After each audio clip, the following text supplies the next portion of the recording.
মৰমৰ ছাত্ৰ ছাত্ৰীসকল, আজি আমি আসাম জাতীয় বিদ্যালয়ৰ ক্লাছ 5ৰ ইংলিছ লেছন 11 পবিতৰা কলিং নামৰ পাঠটোৰ সম্পূৰ্ণ প্ৰশ্ন উত্তৰবিলাকৰ আলোচনা কৰিম। তো ভিডিঅ'টো অতি গুৰুত্বপূৰ্ণ হ'বলৈ গৈ আছে। তোমালোকে মনোযোগেৰে ভিডিঅ'টো চাই থাকিবা। আৰু যদি তোমালোকে মোৰ চেনেলত নতুন আহিছে তেনেহ'লে চেনেলটো ছাবস্ক্ৰাইব কৰি ল'বা। আৰু এই পাঠৰ অসমীয়া আলোচনাৰ ভিডিঅ'টো তোমালোকে যদি চাব বিচৰা তেনেহ'লে ডিছক্ৰিপশ্যন বক্সত লিংক দিয়া থাকিব, তোমালোকে তাৰ পৰা ভিডিঅ'টো চাব পাৰা। তো বেছি দেৰি নকৰি ভিডিঅ'টো আৰম্ভ কৰিছোঁ। 1 নম্বৰ কুৱেশ্যনটো আছে answer the following question in complete sentence, অৰ্থাৎ তলত দিয়া প্ৰশ্নবোৰৰ এটা বাক্যত উত্তৰ লিখিবা।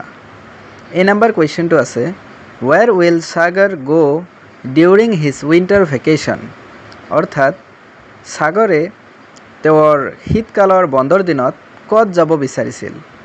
ইয়াৰ এনচাৰটো হ'ব Sagar will go to Shillong and Pobitora wild life sanctuary during his winter vacation. B number কুৱেশ্যনটো হ'ল where is Pobitora wild life sanctuary, অৰ্থাৎ পবিতৰা ৱাইল্ড লাইফ চেঞ্চুৰী ক'ত অৱস্থিত। ইয়াৰ এনচাৰটো হ'ব Pobitora wild life sanctuary is situated in the Morigaon district. C number কুৱেশ্যনটো আছে which animal does Karabi love, অৰ্থাৎ কৰবীয়ে কোনটো জন্তু ভাল পায়। ইয়াৰ এনচাৰটো হ'ব Karabi loves tiger. D number কুৱেশ্যনটো আছে for which animal is Pobitora famous, অৰ্থাৎ পবিতৰাত কোনটো জন্তুৰ বাবে বিখ্যাত। ইয়াৰ এনচাৰটো হ'ব Pobitora is famous for the great Indian one horn rhinoceros. E number কুৱেশ্যনটো আছে what is the name of the hanging bridge in Pobitora, অৰ্থাৎ পবিতৰাত হেংগিং ব্ৰিজটোৰ নাম কি আছিল। ইয়াৰ এনচাৰটো হ'ব the name of the hanging bridge is Haduk hanging bridge. এতিয়া আমি 2 নম্বৰ কুৱেশ্যনটোলৈকে আহিছোঁ। তো 2 নম্বৰত কৈছে right the names of the animals found in Pobitora wild life sanctuary, অৰ্থাৎ পবিতৰা ৱাইল্ড লাইফ চেঞ্চুৰীত কি জন্তু বিচাৰি পোৱা যায় বা ইহঁতৰ নাম লিখা।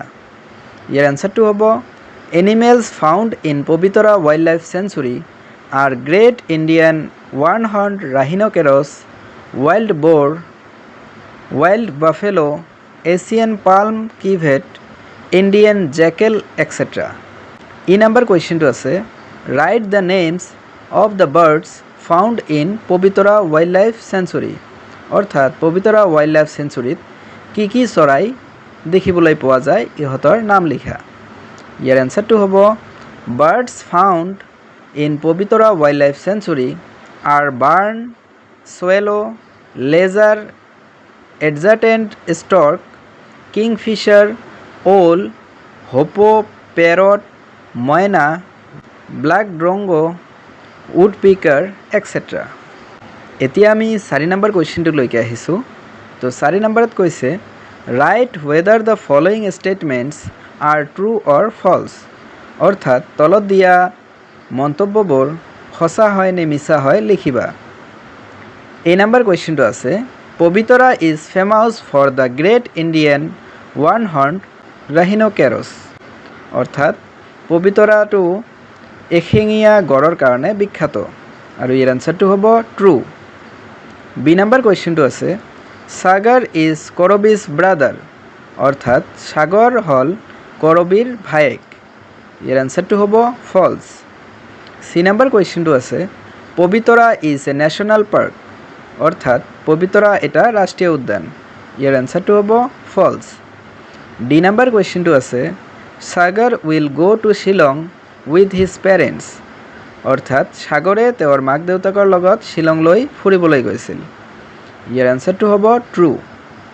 ই নম্বৰ কুৱেশ্যনটো আছে Karabi will also' go to Shillong with Sagar, অৰ্থাৎ কৰবীয় সাগৰৰ লগত শ্বিলংলৈ যাব।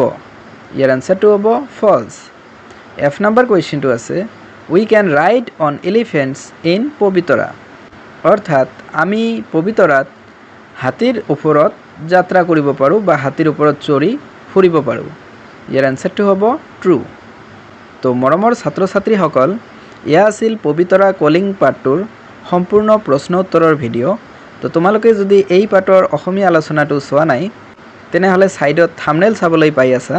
তো তাত ক্লিক কৰি তোমালোকে এই পাঠৰ সম্পূৰ্ণ অসমীয়া আলোচনাৰ ভিডিঅ'টো চাই আহিব পাৰা। ধন্যবাদ।